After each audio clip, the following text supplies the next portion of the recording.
Sudah, Bu. Ya, lihat besar ya.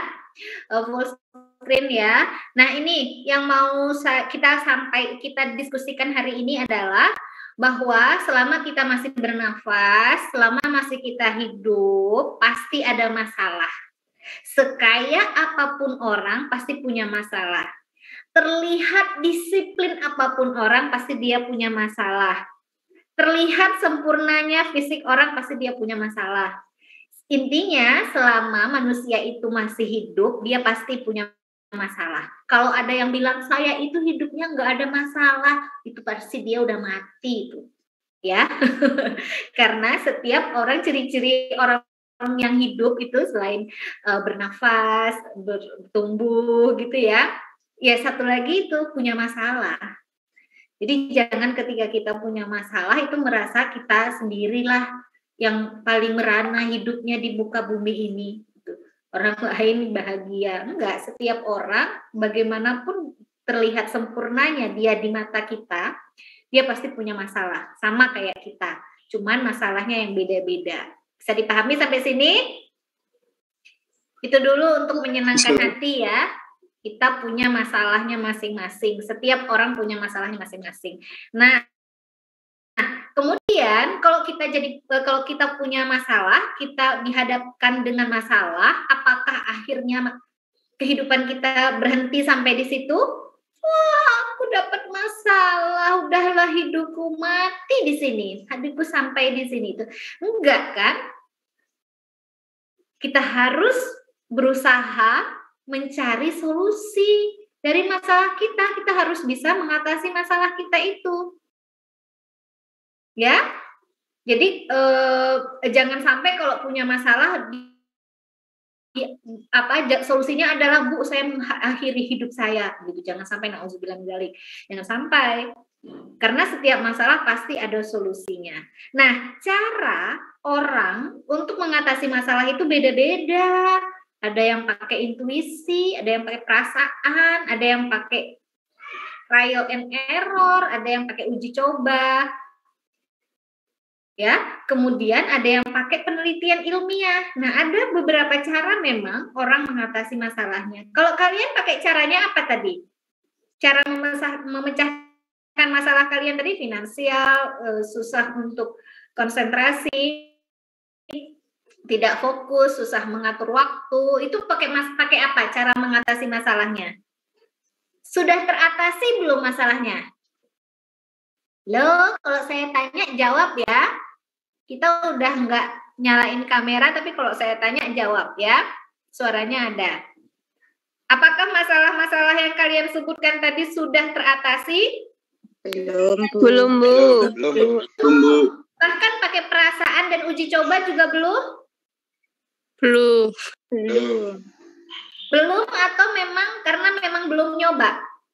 Belum mencoba. Udah nyoba tapi tetap belum mencoba, Bu. Masih udah nyoba tapi gagal, ada yang belum nyoba gitu ya. Berarti ilmunya kurang. Nah, makanya terkadang kita memang bukan terkadang ya, sebaiknya ketika kita mendapatkan suatu masalah, kita harus bisa menyelesaikan masalahnya dengan penelitian ilmiah.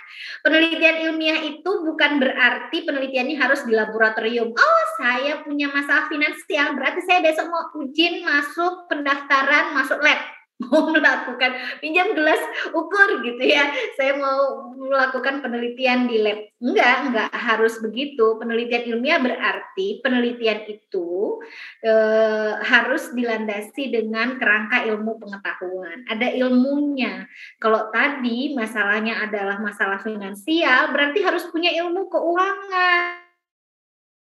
Jika uang kita uang sakunya 1 bulannya 200.000, kemudian kita harus bisa membagi dulu ilmunya kan, dibagi dulu sesuai kebutuhan apa saja yang kita perlukan selama 1 bulan itu, untuk makan misalnya, untuk dana sosial yang tiba-tiba, atau untuk yang lainnya. Nah, itu harus ada ilmunya dulu pembagiannya. Jangan sampai kita nggak punya ilmu itu di awal. Ini untuk apa ya dalam 1 bulan ke depan. Jadi ya udah, hari ini punya uang 200.000 dikirim orang tua, yuk kita ke kafe.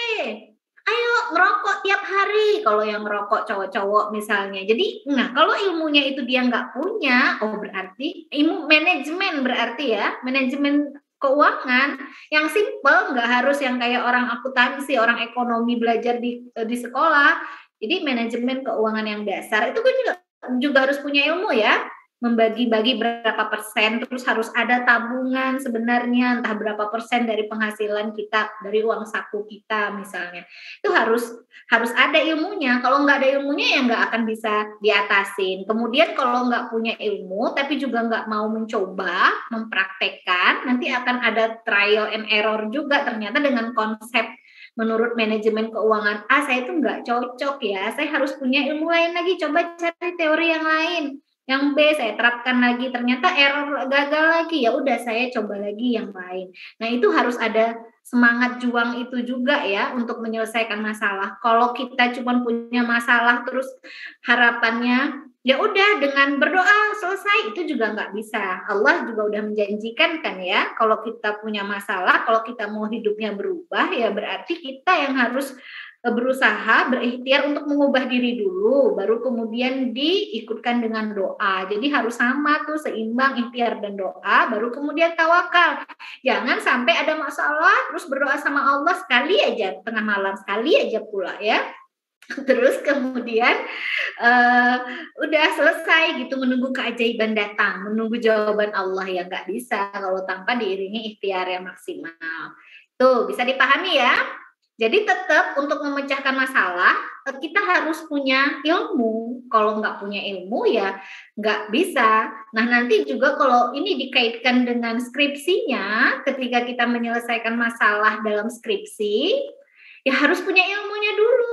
Ilmu mana? Kamu minatnya misalnya di bidang apa? Tapi ilmu kamu nggak punya di sana. Oke, kalau kamu mau belajar keras, belajar giat, mengejar ketertinggalan. Tapi kalau misalnya nggak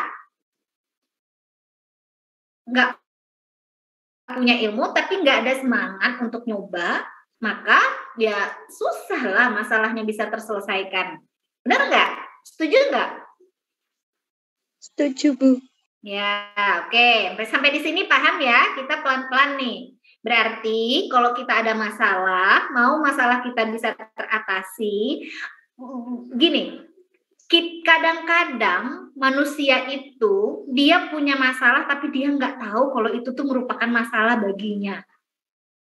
Jadi kemampuan mengidentifikasi masalah untuk dirinya sendiri juga dia nggak bisa gitu. Sehingga jangankan untuk mencari solusi, dia juga nggak bisa, jangankan mencari solusi, masalah apa aja yang ada di dirinya tuh dia nggak bisa menjelaskan secara detail. Pokoknya stres aja hidup aku, Bu, gitu. Tapi dia nggak bisa apa yang membuat stres, gitu nggak bisa. Nah itu juga, jadi ketika kita mau mencari solusi dari masalah kita harus paham dulu dengan masalah kita ya, harus benar-benar memahami masalah itu dengan baik, harus bisa mengidentifikasi masalah kita itu dengan baik. Oke, kemudian tadi ini saya sampaikan bahwa dasarnya untuk menyelesaikan masalah, untuk mencari solusi dari masalah kita adalah ilmu pengetahuan. Ya.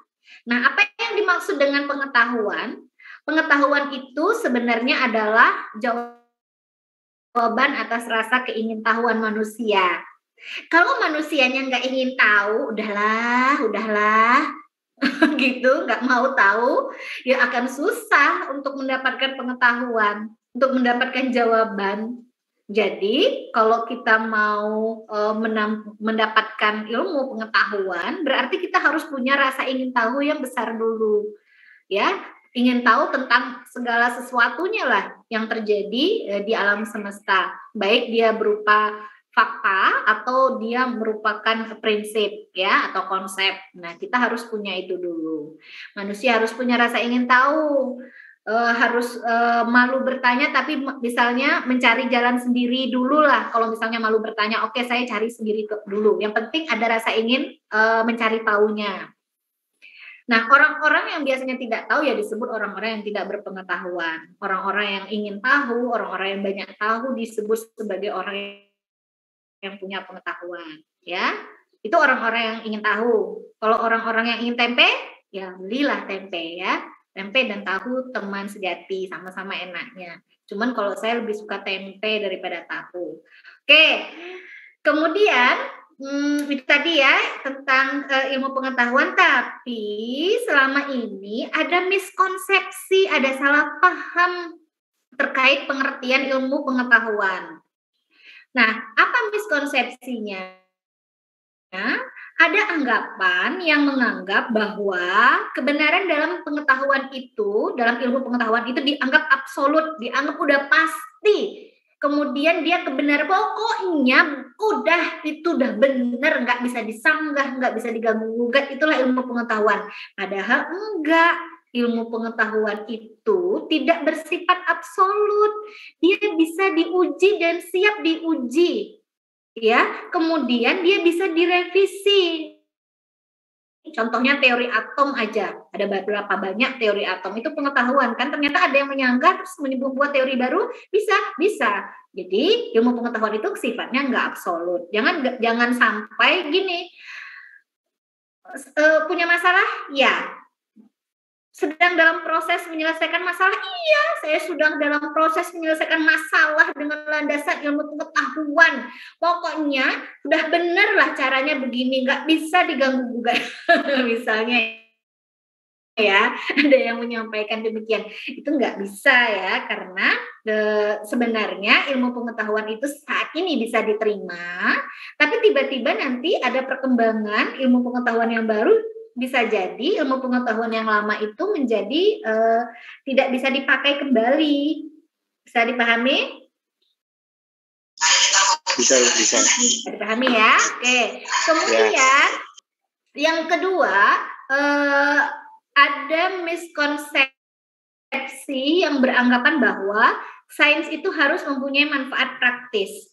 Jadi kadang-kadang kita orang kimia inilah, kalau pengalaman saya ya, banyak yang bilang, penelitiannya tentang apa? Ini loh, saya lagi sedang merancang desain metode pengolahan limbah, tapi dalam skala laboratorium. Bisa kok dimanfaatkan ke industri. Nah, banyak kan yang bersanggahan itu biasanya dosen-dosen, akademisi, itu tuh pinter penelitian sampai kemana-mana internasional, tapi nggak bisa dimanfaatkan untuk masyarakat. Apa gunanya itu ilmu pengetahuan? Nah, kadang-kadang menganggap demikian, padahal sebenarnya ilmu pengetahuan itu nggak harus dia langsung mempunyai manfaat praktis. Terkadang memang harus ada tahapan-tahapan dulu untuk mencapai manfaat praktisnya. Ini yang saya sampaikan. Nah, mahasiswa nanti kalau mengerjakan tugas akhir ini, ingatlah pesan saya ini ya. Kemudian Anda ternyata hasil penelitiannya itu gagal, nggak sesuai hipotesis, nggak sesuai dugaannya, nggak sesuai harapan. Terus jangan menganggap itu, Bu, ternyata ini jadinya bukan ilmu pengetahuan, nggak bisa ini Bu, nggak bermanfaat jadi skripsi. Salah itu. Kalau ada dosen yang menyampaikan demikian itu juga salah ya. Apapun hasilnya, Anda bisa menjelaskan kenapa hasilnya begitu dan itu sudah bisa jadi skripsi. Jadi Anda nggak perlu keluar uang banyak untuk nyoba lagi, kecuali misalnya nyoba 2 kali, 3 kali ya untuk memastikan itu wajib. Tapi kalau udah nyoba sampai 3 kali, terus juga tetap, tapi saya tahu nih Bu, kenapa dia gagal. Nah, itu udah hebat. Ketika Anda sudah sampai jawaban saya, Bu tahu, tapi kenapa dia gagal? Kemungkinan dugaan saja cukup. Itu udah bisa jadi skripsi. Tolong diingat pesan saya. Jangan sampai nanti Anda tiba-tiba karena udah nyoba ganti judul ya Bu. Kasihan orang tuanya. Jangan idealis untuk menyelesaikan tingkat S1 ini. Jangan idealis. Saya itu kadang sekarang kalau udah lihat skripsi saya zaman S1, saya tuh malu, ya ampun, skripsi kok ya kayak gini. Gitu. Tapi ya memang begitulah untuk tingkatan ini gitu. Nggak usah idealis. Kalau idealis nanti lanjut S3. S1, S2 tuh nggak usah idealis gitu. Jadi nanti apapun hasilnya, gagal pun itu jadi pengetahuan itu. Bisa jadi ilmu pengetahuan. Bisa dipahami ya? Tolong dicatat ini ya. Iya, nanti jangan ada yang mutung karena gagal Bu 5 kali mutung terus nggak muncul lagi ketika semester 4 sudah hampir DO. Nah, itu ada, selalu ada setiap angkatan. Jadi jangan sampai nih satu angkatan ini jangan sampai mengulangi kesalahan 1-2 orang kakak-kakak kelasnya itu. Itu saya sampaikan, kalau misalnya dengan dosen pembimbingnya ternyata Anda menemukan jalan buntu, dosen pembimbing saya tetap suruh ganti judul, silakan hubungi dosen PA-nya. Nanti itu akan didiskusikan bersama, ya. Jadi Anda harus punya prinsip itu, walaupun kita gagal, tapi udah punya data dan Anda bisa menjelaskan kenapa gagal, itu bisa lanjut, jadi skripsi, bisa ujian, bisa sidang, bisa, ya. Oke, itu saya ingatkan tuh di awal. Nah, apa fungsi dari ilmu pengetahuan? Secara umum tadi kan fungsinya untuk mencari solusi dari masalah. Secara khusus, fungsi ilmu pengetahuan itu eksplanatif. Dia bisa menerangkan gejala-gejala alam. Dia bisa menjelaskan secara detail gitu, kenapa masalah itu bisa terjadi, terus bagaimana caranya untuk mengatasi masalah itu, metode apa yang bisa kita gunakan untuk bisa menyelesaikan masalah itu. Nah, ini penjelasan eksplanatif. Yang kedua adalah prediktif, memprediksikan. Nah, nanti skripsi Anda bisa saja kalau seandainya Anda mau, saya kayaknya pengennya pandangannya ke depan, Bu. Saya itu memperkirakan. Nah, sekarang tuh sudah berkembang teori komputasi. Jadi orang-orang merancang desain sintesis, desain obat, dia belum melakukannya di laboratorium, dia pakai komputer aja. Saya mau desain, Bu, rencana sintesis itu bahwa dia akan berhasil dengan metode yang sekian, tapi saya desainnya melalui rancangan peneliti maaf, saya sambil ini ada web ini sambil rapat sebenarnya dengan asesor. Jadi bisa ya, jadi memprediksi apa yang akan terjadi di kemudian hari. Contohnya tadi merancang desain penelitian menggunakan teori komputasi, hanya menggunakan komputer, pakai rumusan matematis dan lain sebagainya. Nanti selanjutnya baru adik kelasnya mau mempraktekkan di laboratorium, benar nggak ini bisa terjadi sesuai dengan yang diramalkan oleh kakak kelasnya, itu juga bisa. Nanti Anda boleh memilih itu, saya kayaknya, Bu, males deh megang-megang bahan kimia, saya mau mengambil teori yang pakai komputer, menghayal aja, memprediksi lewat komputer, boleh sekali. Kemudian yang ketiga adalah sebagai kontrol. Nah, supaya menjadi kontrol ini adalah untuk tindakan preventif ya, untuk mengendalikan peristiwa-peristiwa yang akan terjadi yang sifatnya negatif. Oh, bagaimana dia supaya tidak terjadi? Ini loh, saya punya teori ramalannya misalnya. Atau saya punya teori-teori supaya tindakan-tindakan ABC itu tidak terjadi. Misal kalau kayak pengolahan limbah, saya itu misalnya zaman dulu ya, atau zaman sekarang deh, kira-kira limbah mana ya? Oh iya, ternyata sekarang orang banyak menggunakan bahan alam sebagai pengganti plastik dan lain sebagainya. Ada plastik biodegradable. Tapi ternyata plastik biodegradable itu juga bisa menimbulkan masalah di sisi lainnya, misalnya di bidang lainnya. Nah, Anda mencegah nih, makanya supaya plastik biodegradable ini nanti tidak pada suatu saat tidak menimbulkan masalah, maka saya tambahkan apa lagi untuk mencegah itu. Jadi dalam proses sintesisnya Anda menambahkan bahan aditif lagi untuk mencegah kelemahan dari biodegradable yang kemungkinan akan timbul di masa yang akan datang. Bisa dipahami ya? Bisa, Bu. Ya, ini fungsi dari ilmu pengetahuan. Kemudian, dalam menjalankan fungsinya, ilmu pengetahuan itu didukung oleh penelitian ilmiah. Nah, apa yang dimaksud dengan penelitian ilmiah? Nanti sehingga kita bisa tahu bagaimana kedudukan penelitian ilmiah ini di dalam menyelesaikan masalah-masalah kehidupan. Oke, kita masuk ke penelitian ilmiah ya. Nanti kita akan buat ringkasan